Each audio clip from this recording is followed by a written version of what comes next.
Aloha everybody, this is Kai and welcome to another episode of Kai's Creatures.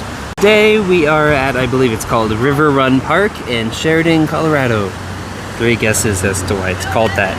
Originally I didn't really want to come out today because I'm feeling kind of tired and lazy. But it's a beautiful day today. It's about 78 degrees and the rest of the forecast is mid and then upper 90s and even up into the hundreds for the foreseeable future. So it might be a minute before I really have a chance to get out again. So I had to get over my laziness and go ahead and just come out. So yeah, without further ado, let's do. Well, if it isn't the neighborhood troublemaker, this is Populia japonica, better known as the Japanese beetle. I prefer to call them the Japanese flower chafer or the Japanese flower beetle or something along those lines, as there are several beetles native to Japan that are nothing like these. But these guys are highly invasive in the United States because they don't really have any natural predators. Unfortunately, their main nemesis in the wild is the Japanese hornet or the Asian giant hornet. And, well, I don't think it's worth introducing those things just to spare your rose bushes. Things unfortunately do not stop at roses. They are known to skeletonize the foliage of roses, grapes, crepe myrtles, linden trees, 300 different species of plants these guys will go after and just absolutely decimate them. And here in the US, there's very little to stop them.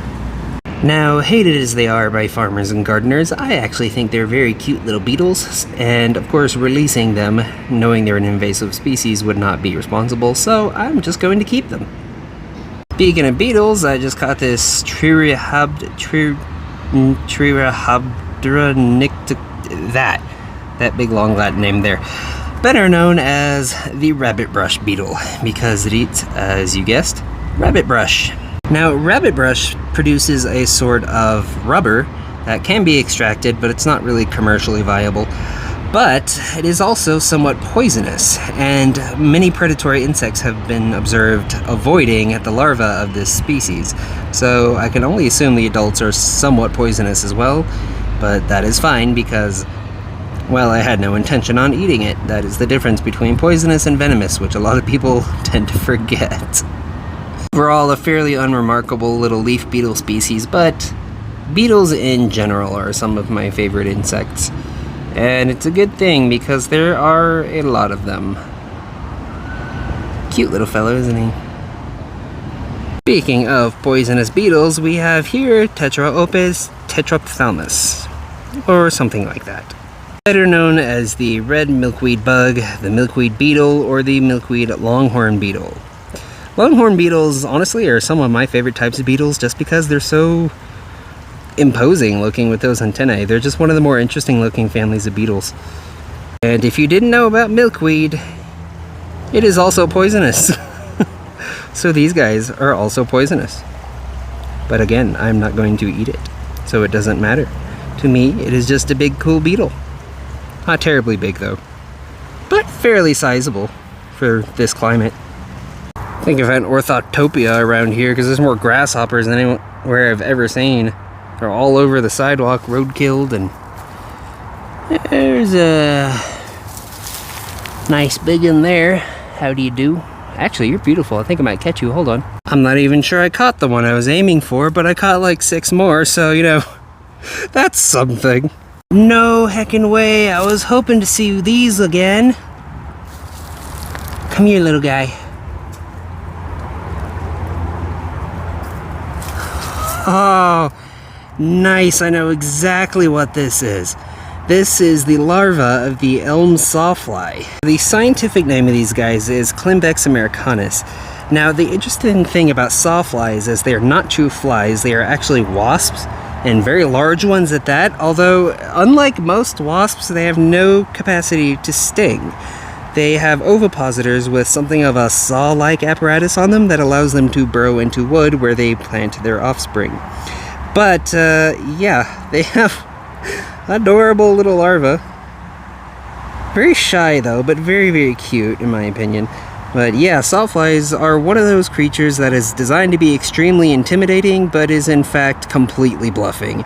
They are the most harmless of any large wasp by a long shot.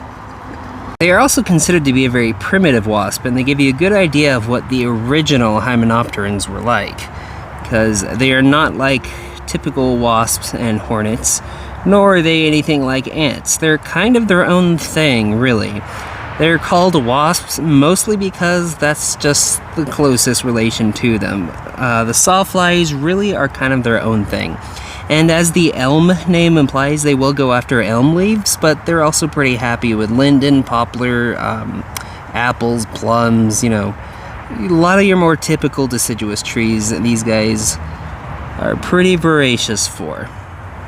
I was kind of hoping he would finally uncurl so I could show you how cute he was and when he started getting his wiggle on, but unfortunately he doesn't seem to want to do that, so we will just have to yoink it for science.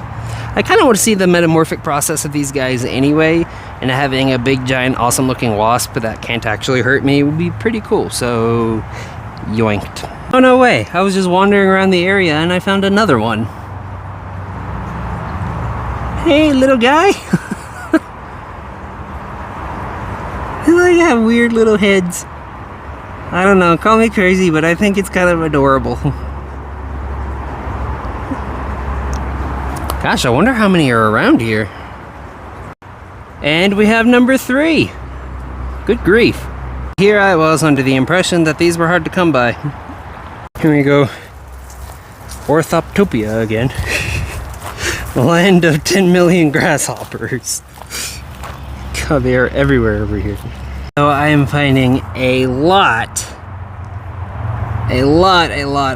of grasshoppers. I'm not finding much of anything else out here except for all those sawfly larvae. So I think it's time that we go ahead and move on. So yeah, like I was saying, grasshopper, grasshoppers. Oh look, a grasshopper. Hey guys, check this out. Grasshoppers! Now, suppose I wanted to catch something other than grasshoppers, just hypothetically. Would that be okay with you guys? Maybe. I am Kai, Lord of the Grasshoppers. I reckoned they would leave on their own after a minute, but it seems I reckoned incorrectly. Alright, off with you now, you dumplings. Shoot, shoot. Good grief. There are tons of these little clamshells all along the riverbank here. I wouldn't eat any of these clams though, because they're waste processing facilities on both sides of the river. Lovely. I didn't find anything particularly A or S tier today, but that can't happen every time. But overall, I feel this general area actually does have a lot of potential. There's like a lot of different little microclimates and little micro ecosystems around. Like there's little patches of swamp and little patches of desert, and gosh, there's everything around here. The trail system is extremely extensive, so I'm definitely going to be coming here fairly frequently and exploring all the little sub trails, but I think I'm good for today. Whew, so all in all, a fairly modest trip. The longhorn beetle was pretty cool. I got the Japanese beetles and a bunch of those elm sawfly larvae, so several things I could add to the collection here.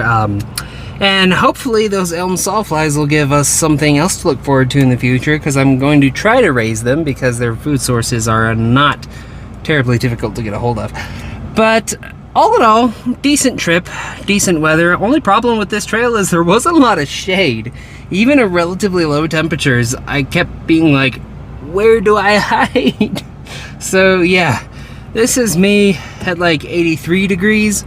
So when it gets to be like 93, 103 in the coming couple weeks, yeah, we got a lot of indoor videos coming up. So I am gonna go grab an iced coffee or something before I spontaneously combust. But in the meantime, guys, stay safe, take care of each other, and thanks for tuning in. I will see you in the next one. Aloha. And don't forget to like and subscribe. Bonus content. This little elm sawfly larva finally decided he was confident enough to start crawling around on me once I got home, so here he is. You strange little yellow noggin. Hi. So cute.